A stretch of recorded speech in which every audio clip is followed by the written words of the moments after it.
sur 92.3 et en vidéo live Facebook sur la page RGFM.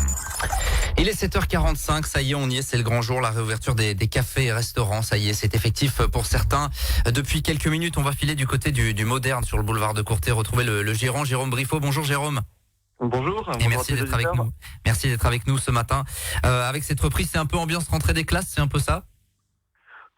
Ouais, c'est complètement ça. C'est même un peu stressant. Ça fait 2 mois et demi qu'on n'a pas travaillé.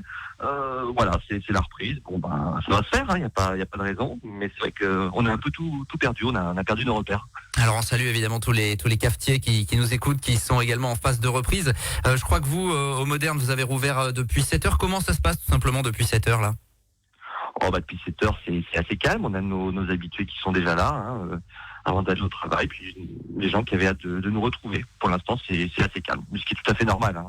Ouais. Est-ce que c'est ambiance retrouvailles? On est content de se redire bonjour, même si c'est de loin, bien sûr. Oui, bien sûr, ça fait 2 mois et demi. C'est des personnes qu'on voit tous les jours. Ça fait 2 mois et demi qu'on les a pas vus. Forcément, on raconte un petit peu tout ce qui s'est passé pendant ces 2 mois et demi. Alors pour nous, pas grand-chose, mais c'est vrai que on se remémore un peu cette période qui était quand même vraiment particulière pour tout le monde, pour ceux qui travaillent, pour ceux qui ne travaillent pas. Voilà, par rapport à ceux qui sont déjà venus prendre leur petit café là ce matin, c'est vraiment, on sent qu'il y a des sourires sur les visages. Oui, mais tout à fait. On a ce café, on l'apprécie vraiment. Le café du matin, c'est toujours un petit moment agréable, mais là encore plus aujourd'hui. Il a vraiment un goût particulier.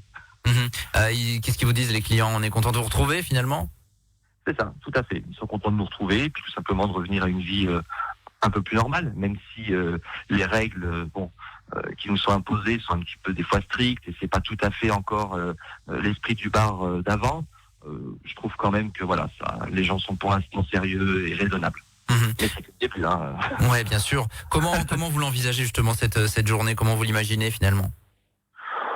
Je sais pas trop. Je sais pas trop parce que moi j'ai croisé des gens qui m'ont dit on a hâte de te retrouver, on va passer mardi, on va venir. Après des fois on dit ça et puis on sort pas forcément. Non, je pense qu'au début ça va être un petit peu timide, parce que les gens ont pris d'autres habitudes. Donc faut que ça revienne. Je pense que ça va être progressif. Mais j'y crois parce que le bar, le restaurant, c'est vraiment des lieux de vie et ça a beaucoup manqué. Voilà, réouverture donc ce matin. Expliquez-nous un petit peu justement toutes les mesures, comment c'est organisé, comment le Moderne a dû finalement se reconfigurer. Je pense un petit peu comme mes confrères, on a déjà enlevé les tables. Ça c'était obligé, la distanciation entre les tables d'1 mètre, on n'y coupe pas, donc je pense que tout le monde a fait un petit peu ça. Après on met du gel à disposition, des lingettes, toutes ces choses-là, et puis sur nous, surtout pour nous, le port du masque, ou de la visière, que ce soit pour nous, les exploitants ou tous les serveurs et serveuses. Ça c'est vraiment la chose peut-être la plus difficile, je dirais, à supporter. C'est pas compliqué à mettre en place, mais c'est vrai que travailler toute une journée avec un masque ou une visière, c'est pas facile, mais d'autres l'ont fait avant nous. Ouais. Mes collègues commerçants du boulevard l'ont déjà fait, donc je vois pas pourquoi on n'y arriverait pas. Mais c'est vrai que nous, on est quand même dans la relation, on discute avec les clients. C'est vrai que il y a un petit quelque chose quand même qui faut s'habituer, tout simplement. Ça va le faire, mais faut s'habituer. Au début, c'est pas évident. Ouais, vous disiez supprimer certaines tables, par exemple. C'est quoi la configuration là aujourd'hui par rapport à avant? Combien de pourcentage de tables vous avez perdu? Moi, j'ai perdu une dizaine de tables. Donc, forcément. Ça fait forcément un manque à gagner. Alors on nous a proposé bien évidemment l'extension des terrasses et c'est très bien. Je peux vraiment remercier la ville par rapport à ça. C'est vrai que pouvoir s'étendre, c'est une opportunité. Évidemment, en fonction des lieux, c'est pas toujours évident. Et je parle pour mon cas personnel, c'est vrai que moi je peux pas trop m'étendre. On est sur le boulevard, la rue Bretonnie, c'est pas simple. Donc, mais c'est déjà bien de l'avoir proposé. Et, ça va quand même permettre, je pense, pour certains d'étendre un petit peu leur terrasse et compenser, je dirais, la perte de tables qu'ils pourraient avoir à l'intérieur de leur établissement. On rappelle, selon nos confrères de la montagne, 25 extensions de terrasses accordées déjà par la ville de Montluçon pour vous. Donc oui, il y a possibilité quand même de gagner quelques tables dehors. Oui, alors je devrais pouvoir gagner 2 tables sur le boulevard de Courtet et on m'a autorisé à mettre 2-3 manches debout sur la rue Bretonnie. Donc c'est toujours un plus, ça permet si on a plus trop de tables, on les met rue Bretonnie sur un manche debout en attendant qu'une place se libère en terrasse. C'est toujours un palliatif, on va dire. Ouais. Voilà. Les terrasses, évidemment, elles vont être encore plus demandées. Il va falloir répondre à cette demande autant que possible. C'est ça. C'est la saison qui veut ça. Alors, a priori, j'ai regardé la météo. Malheureusement, j'ai l'impression qu'on s'oriente vers une semaine pas terrible. Où les terrasses vont peut-être pas trop nous aider. Mais bon, faut faire avec. C'est comme ça. On est quand même content de reprendre. L'essentiel, c'est de reprendre. Bien sûr, faut que tout le monde puisse gagner sa vie. Et que les clients soient satisfaits du service qu'on leur propose. Ouais, bien sûr. Comment ça se passe au niveau de vos employés, de vos salariés? Est-ce que tout le monde reprend? Est-ce qu'on reprend progressivement? Non, alors oui, donc par rapport à ça justement, il y a quand même une grosse part de flou. Moi, j'ai décidé de laisser cette semaine 3 personnes encore en chômage partiel. On va voir un petit peu comment ça reprend. A priori, sur la semaine prochaine, par rapport à ce que j'ai vu, je devrais en laisser encore 2. On va pas reprendre à 100%. Ouais, c'est pas possible avec des tables en moins, forcément. La perte, de toute façon, de table, on a besoin de moins de personnel, c'est mathématique. Et puis, il faut être prudent parce qu'on ne sait pas quand même quel va être le comportement des consommateurs. Donc, faut y aller doucement. Je préfère, l'État nous permet encore de maintenir pendant un moment le chômage partiel, donc on va le faire. Ouais. Oui. J'espère bien sûr pouvoir reprendre le plus rapidement toute mon équipe, parce que mon équipe a envie de travailler. 2 mois et demi, c'est long.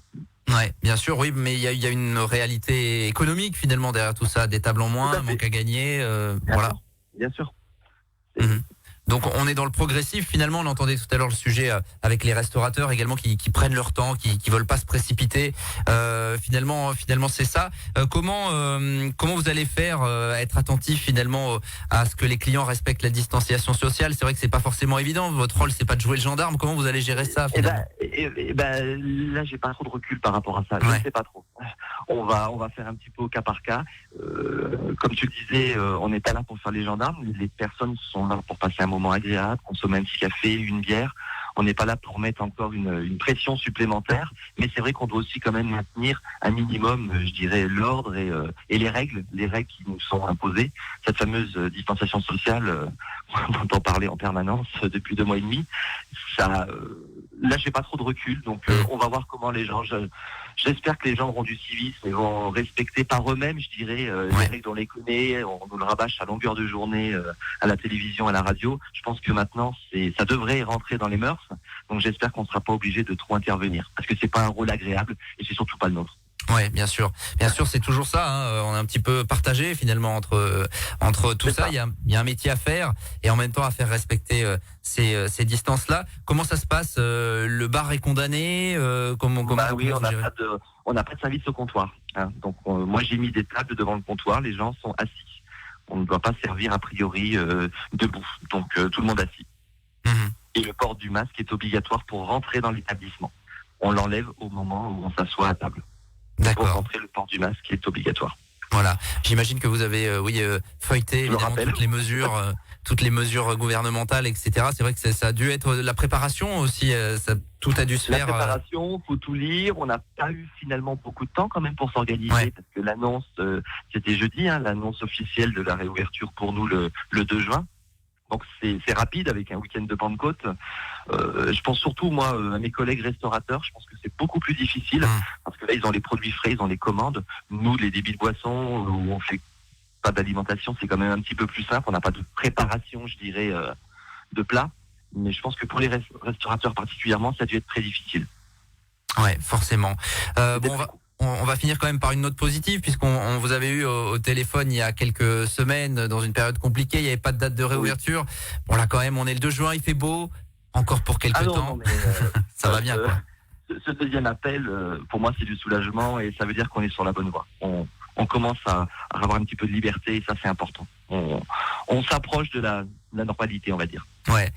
Et puis bon, les sourires ce matin et puis cette odeur du café là dans les établissements, ça devait manquer quoi. Tout simplement le bruit de la machine à café. Alors le bruit, parce que c'est important le bruit. Pendant très longtemps on a été confinés, il y avait aucun bruit sur le boulevard de Courtet. Il y a eu la réouverture le 11, la circulation. Il y a encore plus de bruit aujourd'hui avec les bars et les restaurants qui vont rouvrir. Et ça fait plaisir parce que on est toujours en train de râler, le bruit. Le bruit, ça fait aussi partie de la vie. Et quand tout est calme, trop calme, c'est angoissant. Ouais. Moi, je suis très content que ça revive. Effectivement, on va entendre ces petits bruits des tasses, des cuillères sur les tasses.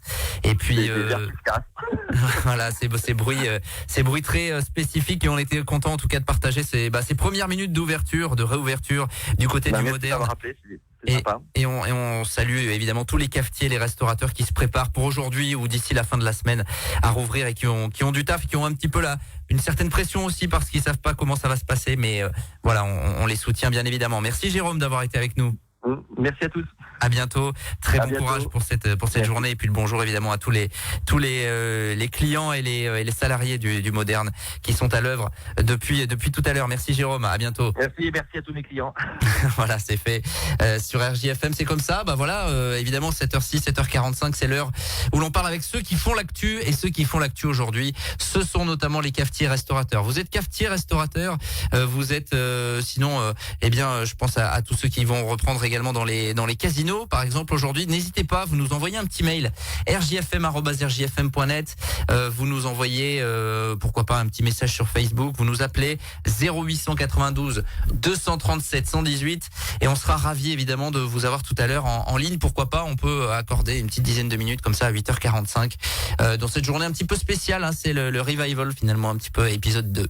Voilà, on va le dire comme ça claque comme ça.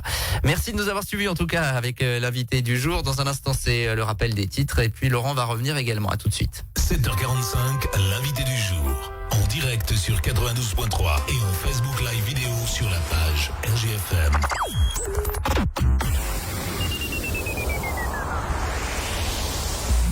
Élise Avenue, votre réseau national d'agences immobilières présent en Auvergne à Montluçon, Culan, Saint-Éloi-les-Mines, Saint-Pourçain et Évaux-les-Bains. Actuellement. Quartier démarré, maison à rénover, 50 mètres carrés environ, composite d'une cuisine, séjour et 2 chambres, dépendance, garage, jardin de 300 mètres carrés, 60 000 €.